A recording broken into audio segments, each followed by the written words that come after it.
এটা কাস্টমারের কাছ থেকে আসা একটা ভিভো V5 সেট। সেটটা হাত থেকে পড়ে যে ড্যামেজ হয়ে গেছিলো, ডিসপ্লেতে কোনো কিছু আলো আসছে না, কাস্টমারের কথা এটাই। তো আমরা প্রথমে সিম ডেটা খুলে নিলাম, তারপর সাইড থেকে আমরা ওপেনার দিয়ে মাধ্যমে সেটটাকে পুরো খুলবো।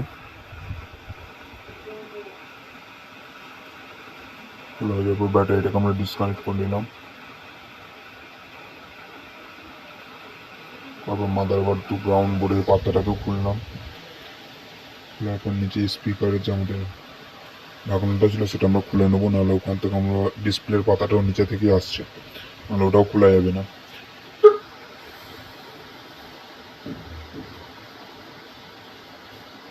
আমরা টিপুরের মাধ্যমে প্রত্যেকটা স্ক্রুকে খুলে নেবো। খুলে নিয়ে ওপেনারের মাধ্যমে আমরা নিচে থেকে আমরা আস্তে করে ঢাকনাটা খুলে নিলাম। নিচে যে আমাদের লোয়ার বোর্ডটা আছে, লোয়ার বোর্ডটাকে আস্তে করে তুলে নিতে হবে, নিচে গ্লু দিয়ে এটা আটা থাকে।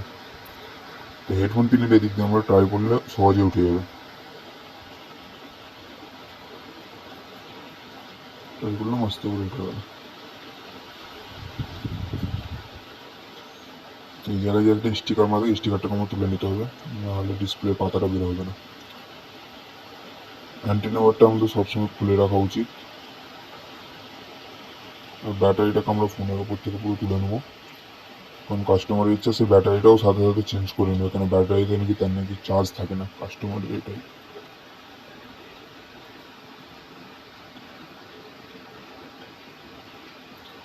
তো আমরা এবার ডিসপ্লেটাকে আগে তুলে নেব।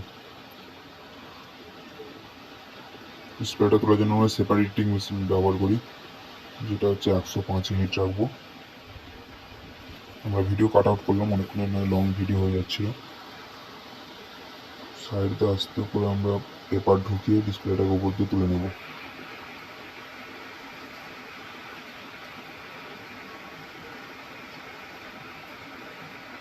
পেপার এক সাইড দিয়ে ঢুকে যাওয়ার পর তারপর আস্তে আস্তে পেপারটাকে রাউন্ড করে ঘোরালে পরে ডিসপ্লেটা উঠে যাবে সুন্দরভাবে। ডিসপ্লেটা ওঠার পর এবার আমরা সাইডটাকে ভালো করে পরিষ্কার করে নিতে হবে আমাদেরকে। ভিডিও কাট আউট করলাম। তো কাস্টমারের কথা যে ছিল সেটে যে চার্জ থাকে না, সেটা আমরা প্রথমে ডিসপ্লে লাগিয়ে দেখে নেবো যে সেটে কোনো শর্ট আছে কিনা। সেটা শর্ট থাকলে হয়, শর্ট সেরকম একটা থাকছিল না, এটা চেক করে নিলাম।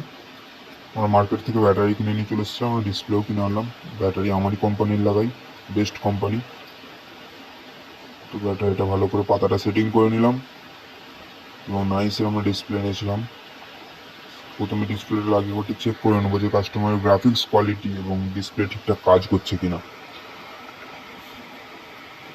ডিসপ্লে ফিটিংয়ের আগে এটা দেখে নেওয়া খুবই দরকার।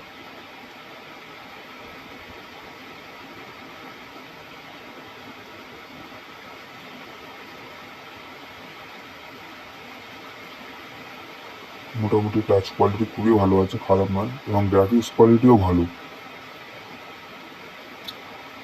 গ্রাফিক্স কোয়ালিটিও ভালোই আছে, খারাপ নয়।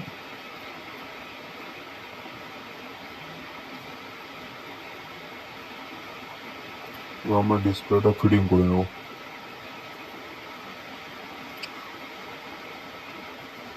ডিসপ্লে ফিটিং করার আগে নিচে এই যে ডিসপ্লের এখানটা যে পেপারটা মারা থাকে, পেপারটা তুলে নিতে হয়, নাহলে গ্রাউন্ড পায় না ডিসপ্লে পাতা।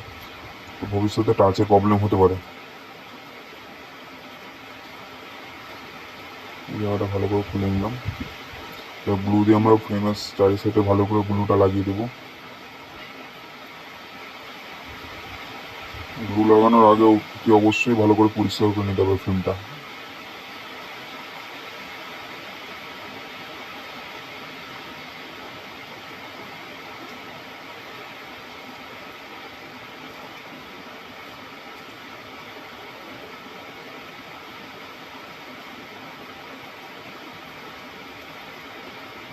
ভালো করে গ্লু লাগানো হয়ে গেছে, এবার আমরা ডিসপ্লেটাকে বস করিয়ে নেবো। ডিসপ্লে নিচে দিয়ে দিচ্ছি, সুন্দরভাবে ফ্রেমে যেন কোনো দিকে না উঠে থাকে, ভালোভাবে ফ্রেমে ভালো করে বসিয়ে নিতে হবে। বসিয়ে নিলাম, ব্যাটারিটাকে বসিয়ে নিলাম। লোয়ার বোর্ডটাকে আবার ভালো করে বসিয়ে নিতে হবে। অ্যান্টেনা বারটা যেমন সাইড থেকে ছিল তেমন সাইড থেকে নিয়ে ভালো করে লাগিয়ে দিতে হবে। তো আমরা লোয়ার বোর্ডের পাতা কানেক্ট করলাম, ডিসপ্লে কানেক্ট করলাম, ব্যাটারি কানেক্ট করলাম। তারপর লোয়ার বোর্ডের স্পিকারটা লাগিয়ে দিতে হবে ওখানে। স্ক্রুপগুলো আমরা আটে নিলাম। স্ক্রুপ যাতে হারিয়ে না যায় সেই জন্য আমরা ম্যাগনেটের স্ক্রুপ লাগিয়ে রাখি আমি। তো ভালো করে টিপের মাধ্যমে আবার ভালো করে ফিটিং করে নিলাম স্পিকারের জায়গাটা।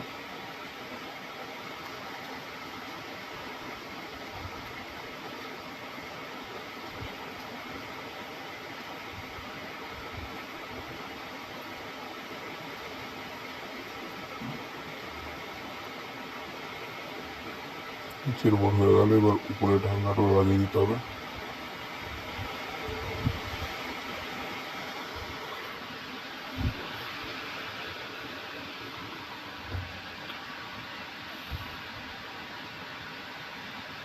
ফিঙ্গারপ্রিন্ট সেন্সারটাও লাগিয়ে নিতে হবে।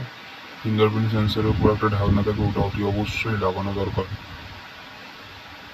নাহলে কোনো সময় খুলে গেলে পরে কাস্টমারের ফিঙ্গারপ্রিন্ট আবার কাজ করবে না। তো লাগানোর পর আমরা সাইডে আস্তে করে ভালো করে আবার ঢাকনাটা এঁটে নিলাম। এঁটে নেওয়ার পর আমরা এবার সেটটাকে অন করবো।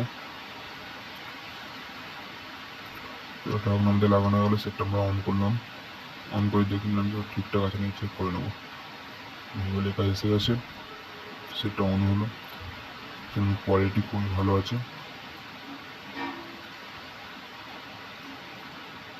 আমরা ভালো করে এবার গার্ডার পিস্টিং করে নেবো, যাতে ডিসপ্লেটা এবং হাটের মধ্যেও ভালোভাবে বসে যায়।